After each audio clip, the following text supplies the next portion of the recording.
Good morning, everyone. My name's Madeline McCosker. I'll be chairing this session this morning, looking at the future of the agricultural workforce. First thing this morning, I would like to acknowledge the traditional custodians of the land we're meeting on the Ngunnawal country, and I extend that recognition to traditional custodians of all the lands that we are meeting on today. Before we get into our discussion with our panellists, I want to welcome up Ben Slatter, whose current work at ABARES is focused on the analysis of Australia's agricultural workforce. Previously, he worked as an economic and trade advisor to the British High Commission in Canberra and the delegation of the European Union to Australia, as well as a statistical analyst at the Bureau of Infrastructure and Transport Regional Economics and the International Grains Council. Ben's going to be giving us a snapshot of the agricultural workforce before we move on to our discussion. So if everyone can welcome Ben, thank you.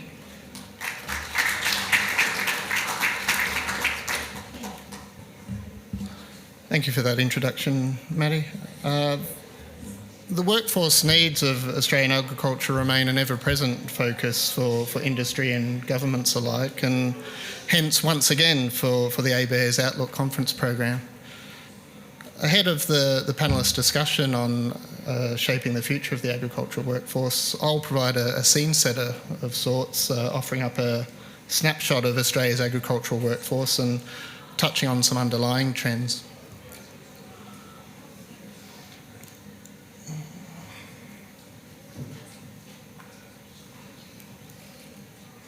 If I can get the slideshow underway. Thanks. Starting out with the wider economy, tight conditions in the labour market persist in Australia. Admittedly, the rise in job advertisements following the onset of the COVID-19 pandemic has abated somewhat, helped by the resumption of migration adding to the labour supply. However, vacancies remain above pre-pandemic levels, one of those so-called post-COVID ripple effects referred to by Dr. Alice in yesterday's opening session. Tightness in regional labour markets is particularly stark, including for agriculture, although the online job advertisements depicted here may not pick up those on-farm vacancies where other recruitment methods are still used.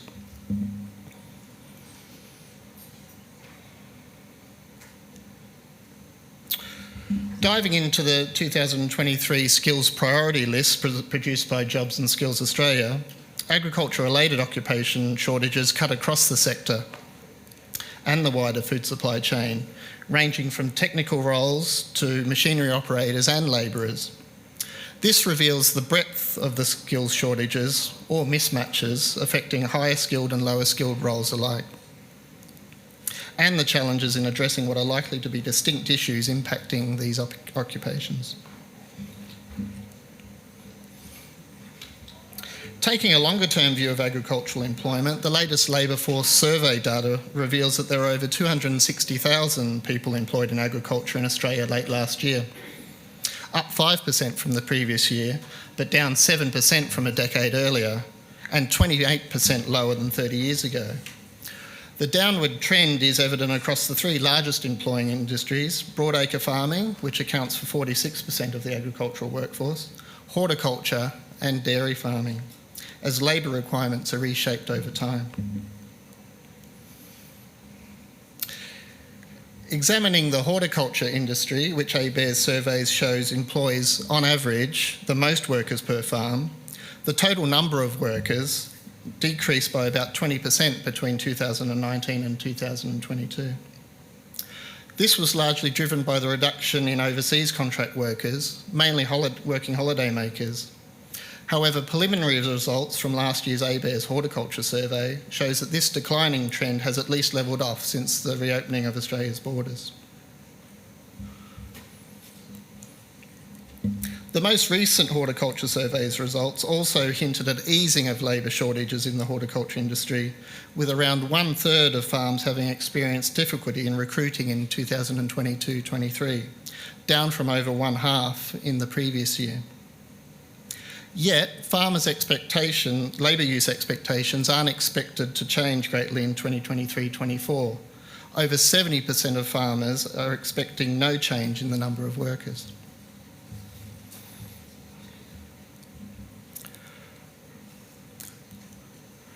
Revisiting a graph displayed at last year's Outlook conference, we can see that the number of working holiday makers in Australia has come full circle since the pandemic and now exceeds pre-COVID levels. Meanwhile, over 37,000 Pacific Australia Labour Mobility PALM scheme workers were in Australia at the end of January, up nearly 2,000 workers from a year earlier. Not all of these overseas workers may be employed in agriculture, but many are helping to meet agricultural workforce shortages across Australia.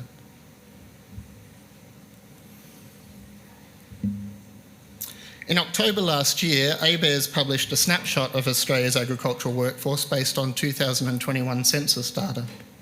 This revealed that some of the more underrepresented cohorts are expanding at the fastest rates. Women now account for 33% of the agricultural workforce, up from 32% in 2016. That's about an additional 7,000 workers. People aged under 35 account for 25% of the workforce, up from 24% in 2016, and people of a cultural and linguistically diverse background account for 13% of the workforce, up from 11% in 2016. Following the rebound in net overseas migration, these groups are amongst the potential drivers of future growth in the agricultural workforce. Returning to skills, the census also describes the skill level of a person's occupation, where level 1 is the highest level of skill and level 5 is the lowest. Agriculture, by way of its farmers and farmer managers, actually has a larger proportion of workers in occupations at skill level 1 than the general workforce, commensurate with a bachelor degree or higher, or at least 5 years of experience. This is in contrast with agricultural sector workers tending to have lower levels of formal education than the general Australian workforce. On the other hand, agriculture has lower proportions of workers at skill levels 2 and 3, commensurate with a diploma or certificate 3 or 4 qualifications, pointing to limited courses or career pathways currently on offer for agricultural occupations at these skill levels.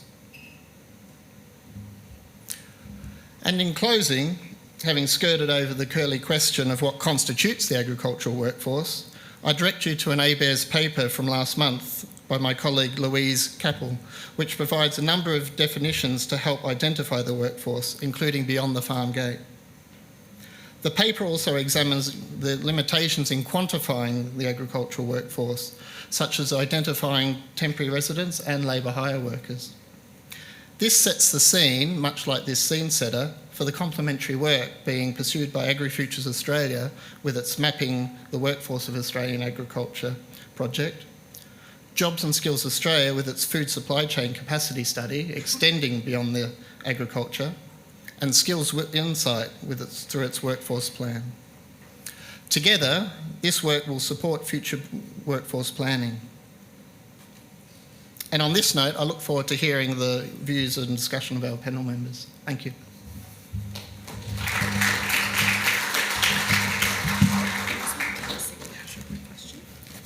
And just before we do get into the panel, I wanted to ask Ben a question there that might lead well into the discussion.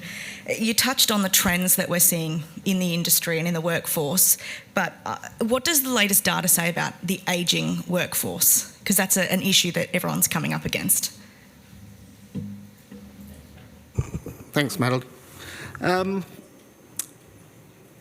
Yes, the paper that ABARES produced in October last year also looked at the age dynamics of the workforce. The agricultural workforce does have a higher median age than the general workforce. We're looking at about 50 years for all agricultural workers. That's not just farmers. And that compares with about 40 years of age for the general Australian workforce. So that's probably a known fact for some time now. However, whilst the proportion of older workers is still growing, according to the census, we're also seeing an increase in the younger cohort as well. So there is some replacement underway, at least according to the census data. So it's not all doom and gloom. But that said, there's obviously a structural shift that awaits, and it's something that other economies are having to deal with as well. So Australia is by no means alone in this challenge ahead with ageing agricultural workforce. Thank you, Ben, and the discussion we're about to have will no doubt tap into that. So thank you for your time today. Ben Slatter, everyone.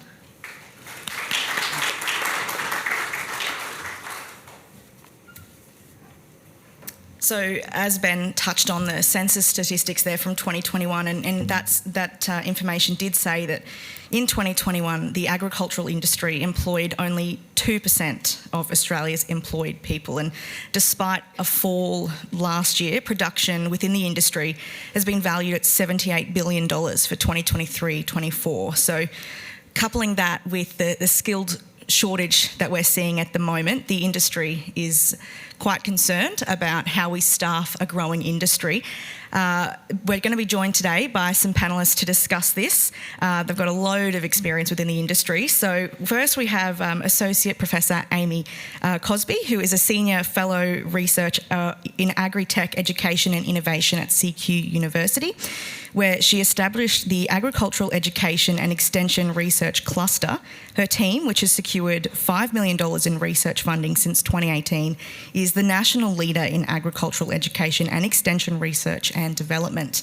She led the Acknowledge project, which surveyed more than 5,000 primary and secondary students across Australia, the largest survey of its kind, to learn about knowledge and perception of careers in agriculture, which no doubt will be very handy to know today. As well as this, Amy is a dairy farmer from Victoria, so she knows firsthand the struggles with finding and retaining staff. But her solution to this is to breed her own workforce. She currently has 3 boys, Oscar, Xavier and little Noah, who she did bring with her this weekend. So if we could welcome Amy, please. We're also going to hear today from Jeff Barbaro, the Executive Manager of Skills Insight. Jeff is an experienced leader, strategist, communicator and educator who has worked across multiple industries, including education, health, hospitality, community organisations, peak professional bodies, government and law. He has led and been involved in major stakeholder engagements and consultation and has almost 20 years' experience in post-school education and training at university. And finally, we have Andrew Slatter joining us via Zoom. Andrew is an agricultural agribusiness executive with over 30 years' experience in Australia, Asia and North America. He was appointed CEO at Viridis Ag in October 2020, a broadacre cropping business employing 75 farming professionals on 12 farms in South Australia, New South Wales and WA. So just a round of applause for those two as well. And we were meant to have Matt Pallas on the panel with us today, but he couldn't be here today. So it's just the 3 of them plus Ben. And I want to start with you, Amy, today because, you know, we were talking about shaping the future of agriculture and that has me thinking that maybe the best place to start is in schools to open up exposure to the industry to younger kids. So why aren't more schools teaching agriculture? Yeah, thanks, Maddie. I think that one of the biggest challenges with schools is that there's so much to fit into the curriculum. There's so many things that they have to teach. And then there's so many industries that want teachers and schools to promote them as a future career. So agriculture is it's a highly competitive market. One of the other big struggles we have is that we have a massive shortage of agriculture teachers. So not surprisingly, teachers want to teach things that they're comfortable with, they know about, they don't want to be in front of a group of 25, 30 students and have someone know more in the room than them. So I think that shortage of ag teachers, shortage of areas, a shortage of universities where you can actually study to become an ag teacher, all of those things are contributing to it being difficult to teach agriculture in schools. And I'm keen to touch on the shortage of education options for students later on. But Jeff, I want to chat to you now about increasing exposure to the industry, which Amy has sort of touched on there, and how we can convert that into attracting and retaining staff within the industry. Yeah, so good morning everyone, and for those of you who know Michael Hartman, no, I am not Michael Hartman, nor am I pretending to be. Michael, as you know, regularly attends this event, and he's very apologetic that he couldn't get here today. So I'm a late stand-in. But I do know what Michael was going to talk about today, and it starts with the fact that Australian agriculture has a reputation for high quality, doesn't it? Australian agriculture products,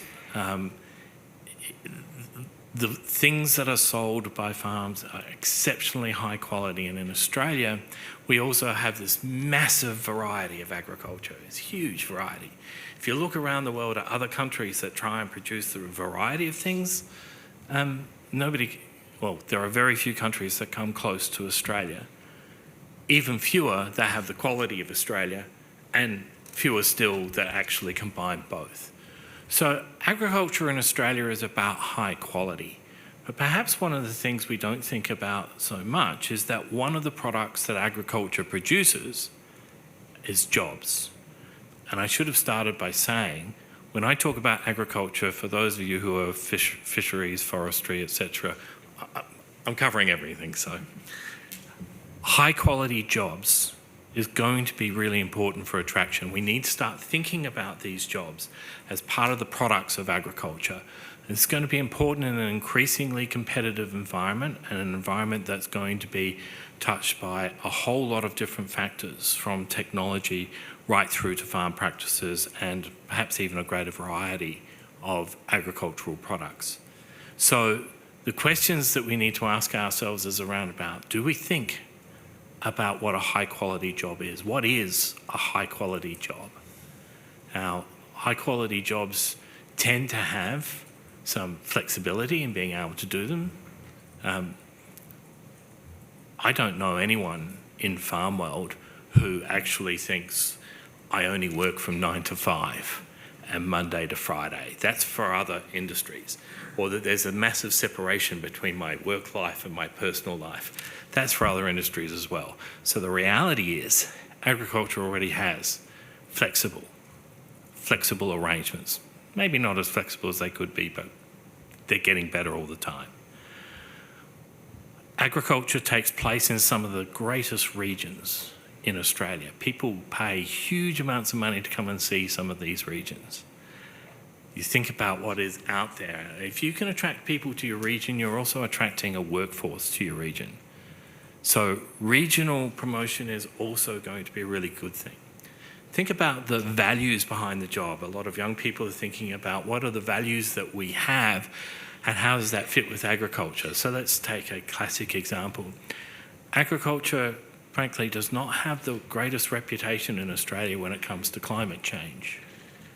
And yet, agriculture covers 50% of the landmass, and its contribution to greenhouse gases is somewhere in the mid-teens, so somewhere around the 15% mark, which means that we're not actually producing anywhere near the greenhouse gases that other areas are producing.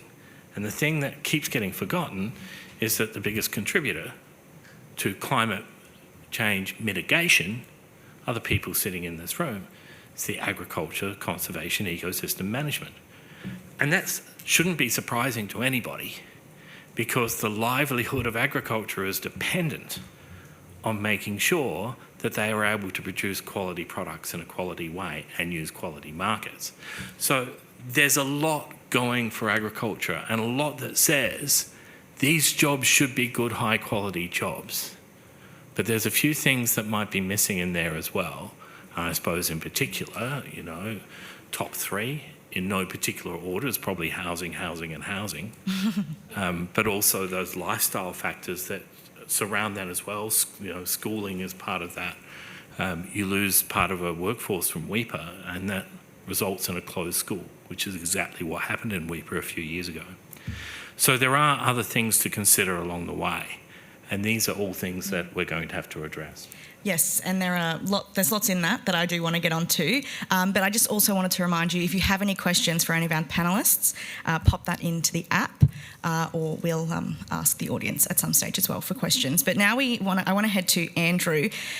How do you think we can better promote the variety of careers that we have within the agricultural industry? Because, some people may think of agriculture as just on the farm, which isn't accurate at all. So how do we promote those pathways into different careers? Thanks, Madeline, and good morning, everyone. And I'd just like to start by Jeff's comments around having a flexible approach has also meant that I've been able to join remotely, and I really appreciate the opportunity to share the stage with my fellow panellists over Zoom. I think there's agriculture in Australia is a great promoter of very diverse pathways in terms of the way that you can get into, participate in, and have a career in agriculture. But one of the foundational elements that I really wanted to talk about in terms of my contribution to the panel this morning does align with some of the things that Jeff talked about in terms of the quality of the experience, and it builds on our experience as a broadacre cropper across 13 locations employing, you said 75, Madeline, we've just ticked over 80, thanks to some recent expansion on a full-time basis. And we've really found that there's this huge overlap between the work that we're doing together with groups like Centus on safety and how we're approaching that, and the quality of the experience that we can offer our full-time employees and our casual employees, and just what that means in terms of the experience. And I really want to talk about the fundamental role of safety in as a competitive advantage for Australian agriculture, and how we approach this, how we underpin training for our workforce, both long-term and seasonal, and what that means for things like mental health on farm and resilience. That's become such a focus as the climate evolves, as commodity prices rock backwards and forwards, that a lot of the things that we're doing in safety have this huge overlap and this benefit that I really want to promote. I think for too long, safety on farm has been viewed as perhaps a cost and something that is almost a detraction to working in agriculture. However, the more we do of it, the more we see this huge alignment between what's great for safety is great for people's careers and great for business and great for the industry. So, really looking forward to the panel discussion. Thank you. Yeah, thank you very much for that, Andrew. And I want to jump back to Amy quickly now. And as you were sort of talking about exposing kids in school, which is difficult because there's not a lot of people out there at the moment that can teach kids agriculture. What are the things that you think we need, though, to showcase that variety? Similar to what I've asked Andrew there, how can we showcase the variety of careers within the industry to the younger generation? Yeah, our team has a range of research projects where we've been working with primary and secondary school students across Australia, trying to showcase careers in agriculture, horticulture, forestry, aquaculture, similar to Jeff, using that term all-encompassing, trying to get them to consider a career in ag from an early age. Because what we know is that young people form really strong beliefs about probably what they're not going to be and what they could be in primary school. So if we don't start programs in primary school, we're already probably losing quite a high proportion. But for our programs as well, not only is it important to showcase careers, we want every student is our next generation consumer. So we want them to know how our food and fibre is produced, how it's sustainably produced, and how high quality it is. So I see our program of research as twofold: increasing the awareness of agricultural careers and putting young people into those careers by linking them with industry. So our research shows that if they are taken out into an ag workplace, whether that's a farm or a processing facility or somewhere where people in ag are working, and they see what people are doing that increases their awareness of careers, but also what those careers entail. Young people want to know that they're going to be using technology. They want to know that it's innovative, it's different every day. They want to know their career progression. They want to know what they'll do.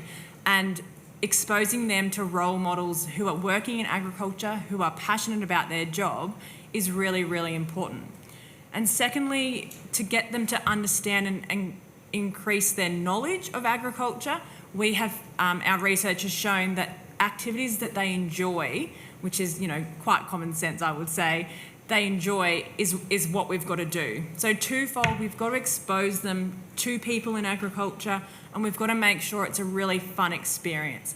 A lot of our projects, the activities that we design, we run them face-to-face with students across Australia. We go into classrooms and we run short activities aligned to the curriculum, so making it easy for the school to say, yes, we want you in our classroom, showcasing technology, whether it's GPS, livestock trackers, how we could use those potentially in the industry to manage our livestock better, whether it's soil and water sensors to show how we're doing automated irrigation and things like that. So I think with it being more and more difficult for teachers to get out to professional development, being so time poor, chucking resources on a website without that backup of going in and teaching, having professional development activities, whether they're face-to-face or webinars.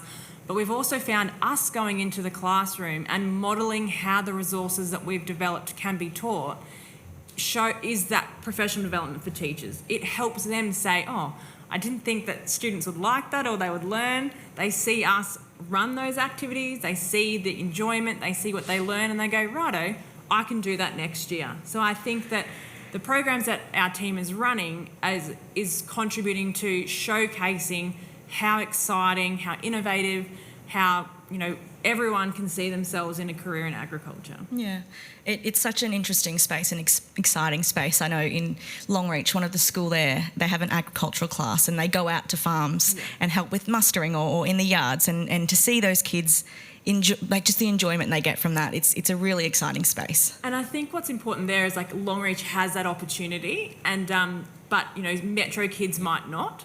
So we need to make sure that any of our awareness, attraction, knowledge-based programs are not geographically limited to just regional areas or just city areas, because there is that common misconception that regional and rural kids know already about what jobs in agriculture exist, and that is not the case. And our research, and just anecdotally, we know that. I always tell the story, I live in Leongatha, surrounded by dairy farms. You would be hard-pressed to drive 5 k's out of town and not know that it's a dairy farming region. I had this Year 10 student say to me, when do dairy cows get shorn? And I thought to myself, oh my gosh, if you're in Leongatha and you think, and I thought at the start he's just pulling my leg, but he was deadly serious. And I thought, my goodness, if you think they get shorn and you live in Leongatha, what does a kid that, out at Longreach think about dairy cows? So I think we need to realise that regional and rural kids need access to the same opportunities in agriculture that we give to Metro kids. And we've just had a question come through that I think, Ben, you might be able to answer, but the question is there any research or data on agricultural worker shortages by region as well as by subsector? This person says they're in that space in government and there are some sites or towns that struggle to recruit. So have we got that kind of data that shows where they struggle? Yes, we can certainly drill down into some of the Australia-wide data by regions, whether it's by state or sub-regions. It's perhaps not something that ABARES has done of late, although it is something that has been examined previously. So the data is available at certain granularity that allows us to do that. So it's something that probably needs the dedicated resources just to dive in. But yeah, it's always an interesting question once you break it down into region-wide issues, because often it can be quite distinct even in sort of neighbouring geographic areas. The issues are different. So short answer, yes, but perhaps not, can't provide the numbers offhand. Yeah. Thanks. And Jeff, you mentioned earlier that the regions play a big role in the industry, and 81% of agricultural workers are from the regions. They live in the regions. So I'd like to hear from you what role regional and rural areas can play in keeping and attracting and retaining staff. Yeah, so the first thing that actually connected to that last question was to try and know the data. Now, as a new Jobs and Skills Council, so Skills Insight's now part of the Jobs and Skills Council world. What that means is a distinct change from what we used to do, which is you'd come to us with a problem, we'd say, yeah, we can change a training package, a unit of competency or qualification. Now we can actually look at workforce planning, at promotion and implementation and monitoring and at industry stewardship. One of the things we are looking at is the value of the data. So yes, that data is available at regional level, and if we can help you out, we will. So if you do have data issues, please let us know. We would say that data is not necessarily working very well for these industries. The data is designed for other purposes, and this is a problem that we often have. So we can get you the data, but it might not be as meaningful as you might hope. And I will say that ABS, Jobs and Skills Australia, Skills Insight, AgriFutures, and maybe I might have missed one or two, actually had a meeting last week about this very thing to try and work out how we can start improving that data. One of the things that has been successful in parts of regional Australia, as I mentioned before, was this attract to the region, then worry about the jobs and the industries. So regions can promote their lifestyles, where they are, the opportunities that exist there. If you can get people to move into the regions and talk about that lifestyle, schooling, all of those things, if they can help solve those problems, then that's going to go some way towards helping create a workforce. And then the other thing with rural and regional and remote areas, access to training. I mean, a worker in a high quality job is a person who is safe, effective and productive. And that doesn't come without training. And one of the biggest issues that we have is access to training. Registered training organisations have to be viable and have to deliver in a viable manner, and that's incredibly hard in industries that require high levels of capital investment. It requires people who are there to look after. They can't have the school breaks, the holiday breaks, can they? Because you can't just say, well, hi animals, we'll see you all in 3 months' time. That's not going to happen. So there's a lot that has to go right for registered training organisations to be able to offer services in regional, rural and remote Australia. Huge workforce in regional, rural and remote Australia, and yet the majority of agriculture training delivery is in metropolitan areas of Australia. Hands up all those that make sense too. No? Okay. Nor us. Well, yeah, Andrew, I understand why it's the case, but it's not necessarily the right way. And so that's another thing, is this access to training issue for these areas. And with that, what role does training and apprenticeships even play within the industry? And does that come at a higher cost to farmers? Is that something they're willing to pay to ensure they get better trained, safer staff? Yes, so Amy's been doing a lot of work in this area, and we've been doing a lot of work in this area. Some of you will be aware of the Agricultural Trade Pathways project that Skills Insight is currently running at the request of the Australian Workforce Forum, which is basically from the Minister of Agriculture. And what we're finding is, yes, industry are prepared to pay for training because the productivity, safety and effectiveness results are much higher, much higher. So it works. It also works in terms of retaining workforce or creating a pool of workforce that can circulate amongst employers. Either way, it works. And it's that old thing, what happens if you train someone up and they leave? Well, what happens if you don't? Safe, effective, productive workforce comes from being trained and understanding what's going on.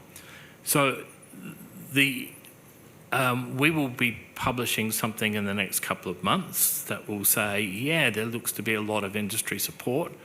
There also looks to be a fair bit of resistance.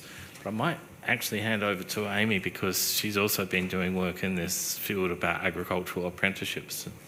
Yeah, our team had a research project with Cotton Research and Development Corporation and Grains, RDC, that looked at the viability or opportunities barriers to an ag apprenticeship. And similar to Skills Insight, we found a lot of support. And I've met with them a lot and we've found a lot of similarities. And one of the reasons that this is really important is that young people at school, I often will hear mum and dad said, I have to go get a trade and then I can go and work in agriculture. So they don't see agriculture as a viable career option without a backup. So if we could make a really clear, exciting, viable career pathway in agriculture, in on-farm roles, through an ag apprenticeship, does that help to alleviate some of our workforce shortages? I'm not saying that it's going to solve them, but instead of those young people going off to do another trade and then perhaps come back to ag, what if they saw this exciting career pathway in ag from when they want to do an apprenticeship? And it needs to be valued by their parents and people close to them, and also the community, that someone who has an ag apprenticeship has the knowledge of being safe at work and has the skills to be more effective and productive in your business. One of the things where I can see it perhaps falling down as well is that if we don't couple that with the awareness, knowledge and appreciation for agriculture in schools, these sorts of programs, ag apprenticeship, are going to need a bulk of students to enrol and complete them to be sustainable long term.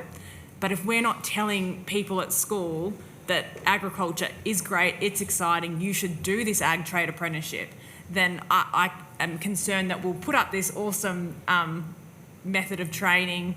We'll have great employers that want to teach people. They want to see them create a viable career in agriculture that potentially now most likely does not involve land ownership. I think that is one of the things that people on farm, they need to see themselves having a great career that probably doesn't involve owning any land, but just because of the high cost and the capital required to get in. And I think it is possible, and there is certainly companies doing it. But that needs to start from an early age. You hear in schools, oh, well, there's no point doing agriculture. I'm never going to be able to buy a farm. Number one, you don't need to be a farmer. But number two, if you do want to be a farmer, you don't have to own land to be a farmer. And I think we need to start it in schools and then continue across that talent pipeline, continue to develop our workers. They complete the apprenticeship, what's next? What other short courses, micro-credentials, what else can they do to keep building their career in ag?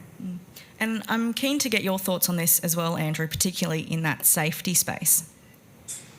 Yeah, and I just want to, echo Amy's comments around you don't need to own land to be a farmer, and in fact, our corporate agriculture, the fundamental business model is built on making sure that we provide awesome career pathways for those that want a career in agriculture but maybe don't have a pathway to farm ownership, or perhaps have an overriding interest in in the profession of farm management, and see a viable career there.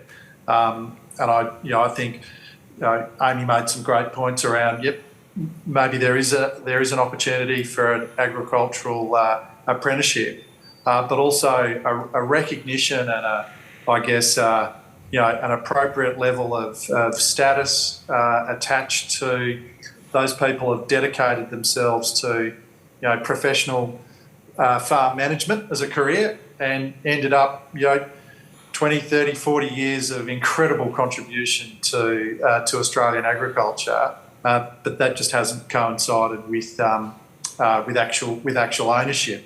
What those roles do is a huge investment and an influence that provide that mentorship a lot of that on-the-job training and that role model that my fellow panellists have talked about in terms of, setting a standard and saying this is a career path.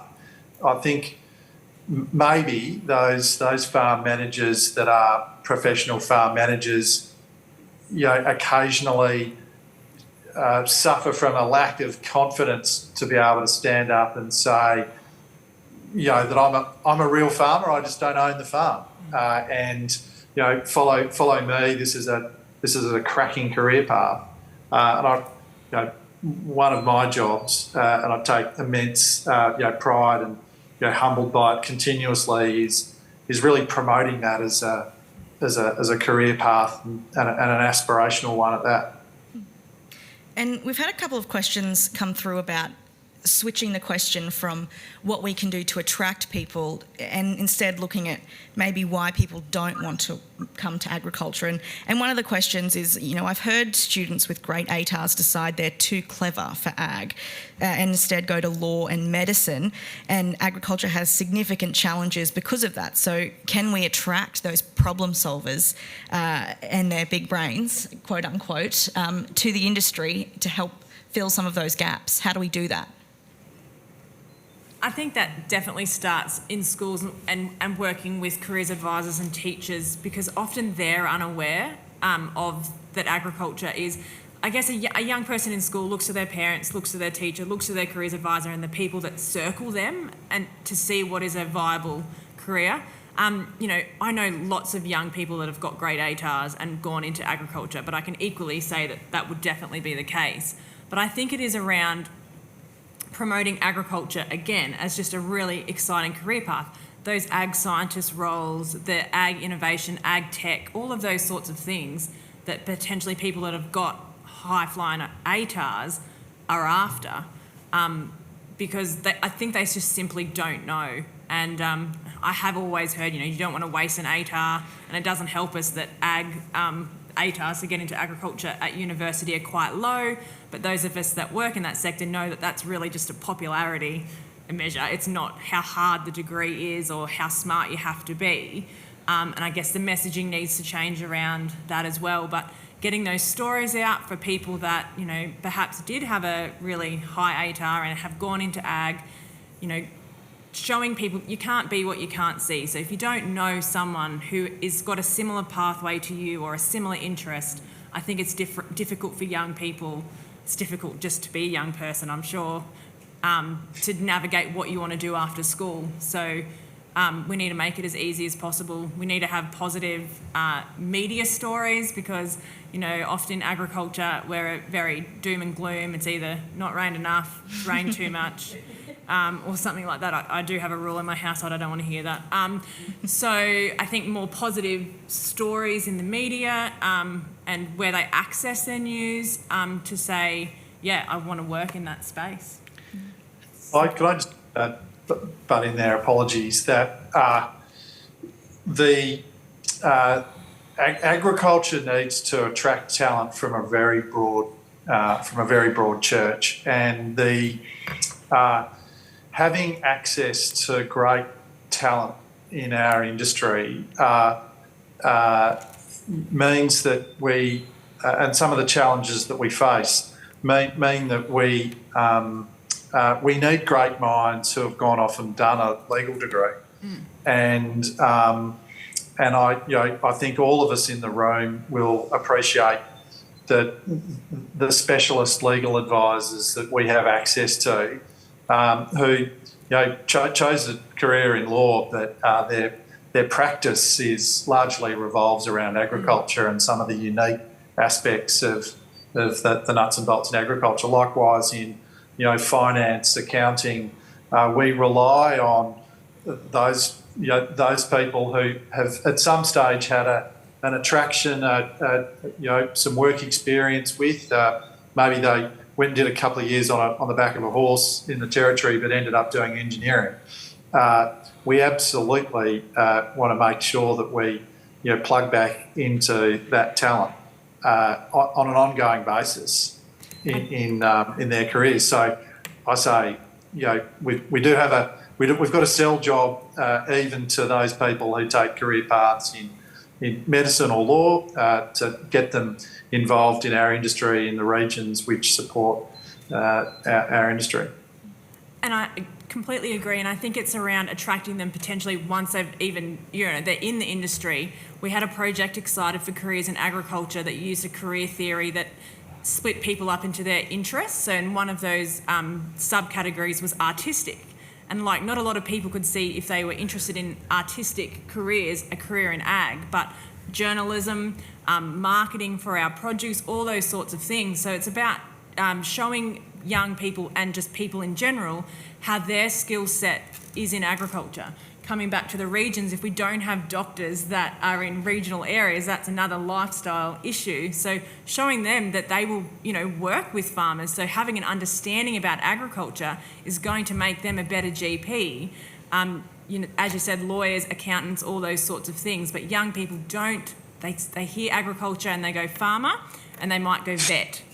So, and that's what our research has shown with the Ag Knowledge Survey. So showing them that banking, accounting, lawyer, GP, all of those things, I think that's, you're spot on.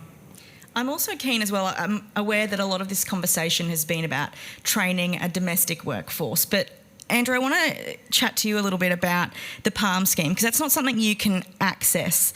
And I want to know how that would help with your workforce and in your business if you could access that extra workforce.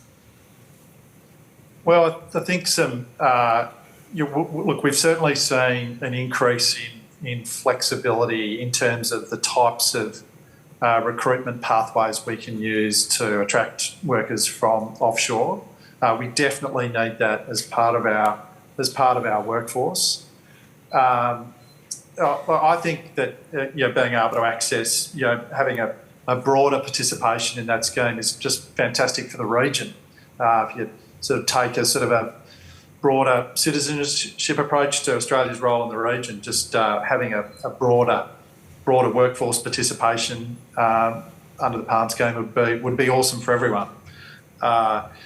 For our business in particular, I think that the investment that we really enjoy making in our casual workforce at seeding and at harvest time, being able to harness that over a broader range of activities through the year and provide some flexibility, when we do have seasonal conditions that mean that we've got more demand for labour and potentially less demand for labour. That there's that knowledge base, that skill set, that affinity with what we do, the understanding of the technology.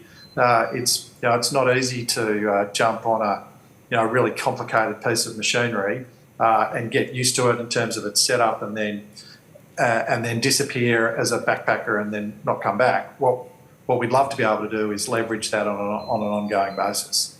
I think that's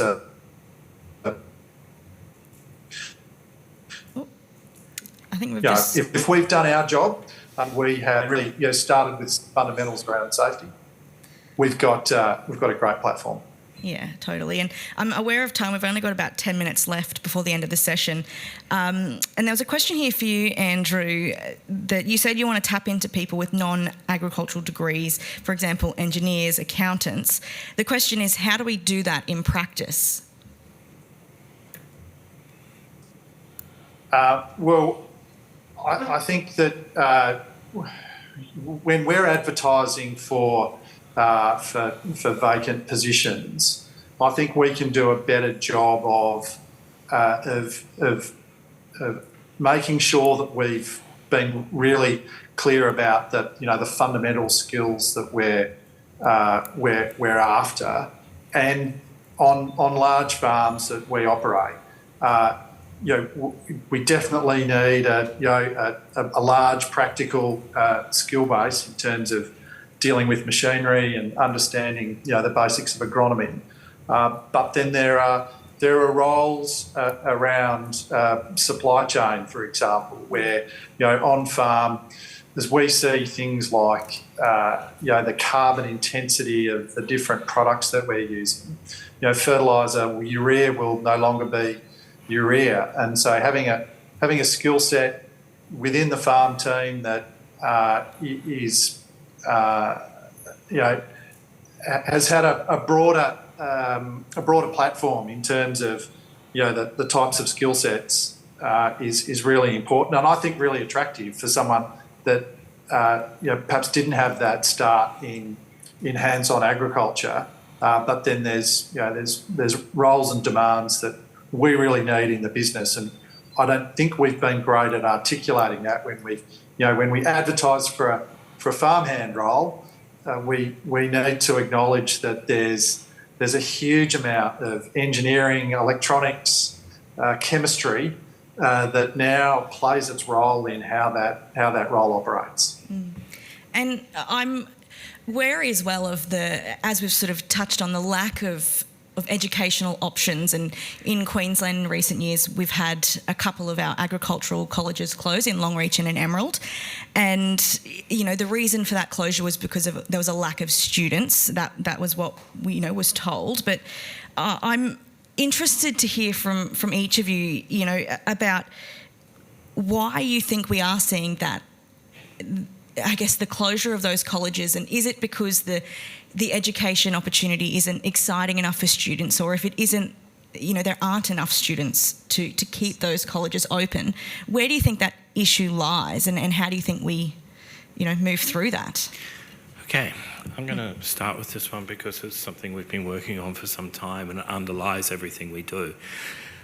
So let's talk about career pathways for a second and think about what are agricultural career pathways.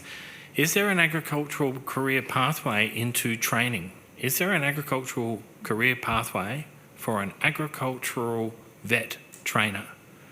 And it's one of those things we just don't think of. It was actually raised with us a couple of weeks ago to say, when we draw these maps about going through farmhand and farm management stuff, what about the educator workforce? Where does that sit? So that's not a bad starting point. When we're also thinking about why isn't training delivered, the research that we've done, and we're about to launch on a fairly major research thing, so we've done some preliminary stuff and now we're going to see if that gets validated, suggests that there is a real complexity of reasons. On the RTO delivery side, it comes down to viability, lack of trainers, lack of being able to put capital investment, there's all sorts of lacks going on. On the employer side, it's lack of knowledge, lack of access, people getting pulled out of the workplace at the busiest times of the year. That's one that really gets up employers' left nostrils and down their right. There are a whole complexity of reasons around why there is a lack of delivery. We also need to be thinking about, twice now we've used the term farmhand. What is a farmhand? The picture out there in the big wide world is shovel and food, basically, and that's it. And yet farmhands use high level of technology. They might be out flying drones one day and doing driverless tractors or GPS locators, all sorts of things can happen. So it's a high technology industry, and agriculture actually picks up technology very quickly. They'd pick it up even better if they could get the connectivity that we all need. That's another story. But they do pick up technology quickly. Then there are other opportunities as well. So that regional attraction piece, but also working with First Nations communities is something that can be used to attract people. This is an opportunity. So you're not just working on the agriculture side. Our industries are connected together, and our industries include conservation and ecosystem management. They are tied together. So the other thing I would say about all of this is agriculture keeps getting told, you need to do this, you need to do that, you need to do the other. We don't need to do it by ourselves. We should be looking for partnerships. We should be looking for working with regional governments to attract people in, working with local areas to try and get trainers up and running and to try and find ways to make it viable for RTOs to deliver in those regions. But that's not something, I think agriculture has been trying to do it by itself for a long time, and we need help. And that's part of what Jobs and Skills Councils are for, is to go out and find where that help exists And how can we connect the pieces together to get a workforce coming in? And I am wary of time, but I'm going to be a bit cheeky and squeeze in one last question that's just come through that I think is very worth touching on. So there hasn't been much talk about wages in the sector in terms of attracting young people, and media stories don't help in terms of placing farmers at the mercy of market conditions. So how do you think the industry could better communicate financial security for young individuals in the sector? That was one of the questions we asked during our consultation about the ag apprenticeship with cotton and grains, and resoundingly growers, farmers said that they would pay higher than the award wage because they know that they need to do that to attract people. But I think as well we need to communicate better, and that comes back to like the job ads that you were talking about as well, Andrew, like what your remuneration looks like. Is it a fully maintained vehicle? Is it a house? Is it all these other things? So I think agriculture, that salary, like I don't know how, the data gets reported, but we need to take into account all those other things to make it more attractive for people.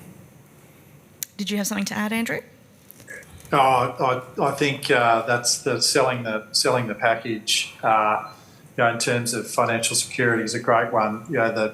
I think it was Jeff made the point, housing. In terms of, I think there's a couple of components. We want to make sure we're doing a great job as an employer about having the right infrastructure and the right package. And I think in general, agriculture does a good job of attracting people on a remuneration perspective. But then that's the straight dollars. But then the whole package, we need to make sure we're selling that effectively, alongside a bit of just making sure that financial literacy is there. That there is this, whilst there's a benefit associated with staff housing, there's also making sure that individuals have a good understanding of what they should be investing in off farm while they're building their career in agriculture. So I think there's some be tempting that it's housing that I don't have to spend money on, but we don't want people excluded from investing in their future off farm as well. And that gets us basically bang on time. So thank you, all of you, for taking part today. It was a really great conversation. So thank you to the panellists.